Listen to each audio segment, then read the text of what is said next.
bangkitkan orang mati, ya. Mana lebih hebat, Yesus atau Elisa?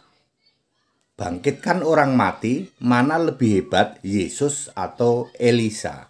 Saya Pendeta Tan Hoi Nai Henry Tandianta, Master of Bibliology Studies. Mana yang lebih hebat dalam hal membangkitkan orang mati, Yesus atau Elisa? 2 Raja-Raja 13 ayat 21. 2 Raja-Raja 13 ayat 21. Ada orang sedang menggotong mayat. Ya, mayat ini digotong mau dikubur. Lalu datanglah gerombolan pengaco. Mereka takut dong, lagi gotong mayat, datang, wih itu pengaco-pengaco itu lagi datang tuh, ya. Lalu mayat ini dicampakkan. Ada satu lubang kubur, kuburnya bukan digali ke bawah, tapi di kuburnya orang Yahudi itu kan di lorong-lorong gitu ya, ditaruh di bukit batu, buka dulu pintunya, mayatnya dilemparin aja ke kubur itu ya. Di situ yang adalah kuburnya Elisa. Tinggal tulang belulang.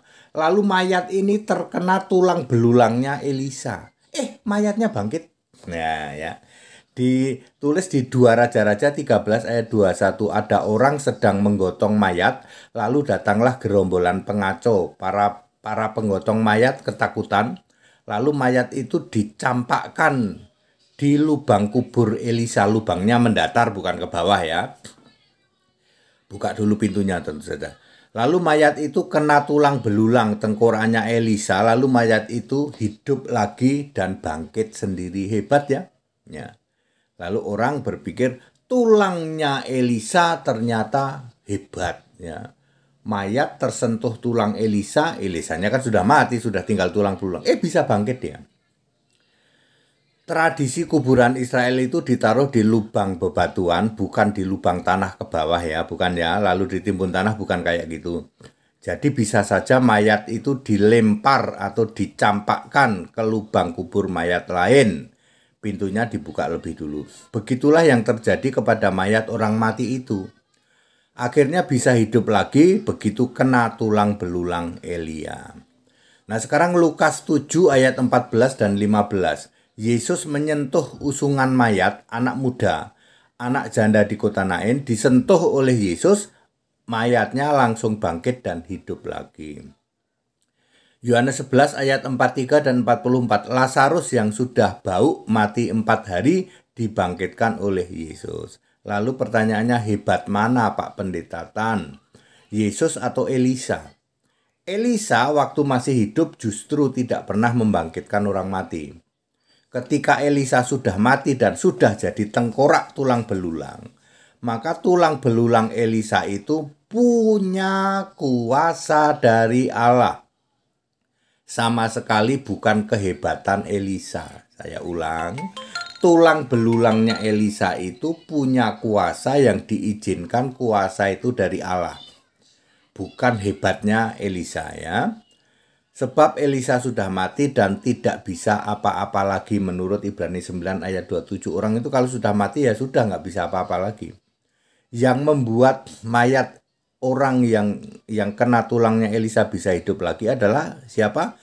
Kuasa Allah yang terjadi melalui tulang belulang Elisa. Bagaimana dengan Yesus? Yesus itu membangkitkan seorang mayatnya remaja itu, anak janda di Nain, maupun membangkitkan Lazarus yang sudah mati 4 hari dan sudah bau itu, dilakukan oleh Yesus ketika Yesus masih menjadi manusia, tentu dengan kuasa Allah. Siapa kuasa Allahnya? Yesus juga. Mujizat yang terjadi, orang mati hidup kembali, baik melalui tersentuh ke tulang Elisa, ataupun dengan sentuhan dan perintah dari Yesus, sama-sama terjadi karena kuasa Allah, yaitu kuasa Yesus sendiri sebagai Allah yang roh di surga. Salam Pendeta Hatidin. Jadi mudah toh. Tulang Elisa karena kuasa Allah tersentuh oleh mayat, mayatnya hidup. Yesus membangkitkan orang mati juga karena kuasa Allah. Allahnya siapa Pak? Allahnya Yesus sendiri, roh di surga. Kan Yesus lagi fisik manusia, membangkitkan orang mati bisa. Tetapi kuasanya sama dari Gusti Allah. Gusti Allahnya siapa? Ya Yesus sendiri. Pemahaman seperti ini harus Anda pahami sehingga Anda tidak bingung. Tulangnya Elisa kesentuh mayat, mayatnya hidup. Yesus menyentuh mayat, mayatnya hidup. Yesus memberi perintah kepada mayatnya Lazarus, bangkit, bangunlah, bangkit. Kuasanya sama. Dari mana? Dari Gusti Allah. Bukan hebatnya Elisa, bukan hebatnya Yesus manusia, bukan. Yesus manusia ya manusia biasa. Dia berkata, bangkit, bangkit. Tapi kuasa ini dari mana? Dari Yesus yang Allah di surga. Ya, pemahaman ini kan tidak dipahami bahwa di surga itu ada Gusti Allah, namanya Yesus. Nama ini diberikan kepada yang di bumi, juga Yesus. Ketika yang di bumi melakukan segala sesuatu, yang di bumi berkata, aku tidak bisa melakukan apa-apa. Soalnya aku itu cuman sesuai dengan apa yang diperintahkan oleh yang mengutus aku. Yang mengutus aku siapa? Aku sendiri, roh di surga sana. Bingung Pak, tepatnya pikiranmu nggak nyampe, bukan bingung. Level pikiranmu nggak nyampe ke situ. Bahwa Gusti Allah di surga, yang namanya Yesus, mengutus Yesus fisik di bumi. Di bumi namanya Yesus, di surga juga namanya Yesus. Di bumi fisik, di surga roh. Yang kayak gini kan Anda nggak paham. Ya, sehingga Yesus tidak disebut utusan dan Yesus tidak disebut ciptaan. Yesus itu sang pencipta, bukan ciptaan. Bagaimana Anda bisa mengatakan ciptaan? Ciptaan itu jelas Alkitab mengatakan keinginan seorang laki-laki kepada perempuan. Itu baru disebut manusia itu ciptaan. Jadi Yesus menjadi manusia bukan atas keinginan laki-laki ke perempuan, tapi karena Roh Kudus. Maka Yesus bukan ciptaan. Very clear ya, ayat ini very clear, pemahamannya sederhana tetapi butuh sebuah pemahaman yang sangat mendasar, yaitu bahwa tulang Elisa maupun Elia juga membangkitkan orang mati, Petrus juga membangkitkan orang mati, Paulus juga, mau Elia, mau Petrus, mau siapa lagi, Paulus ya, termasuk Yesus fisik manusia, termasuk tulangnya Elisa.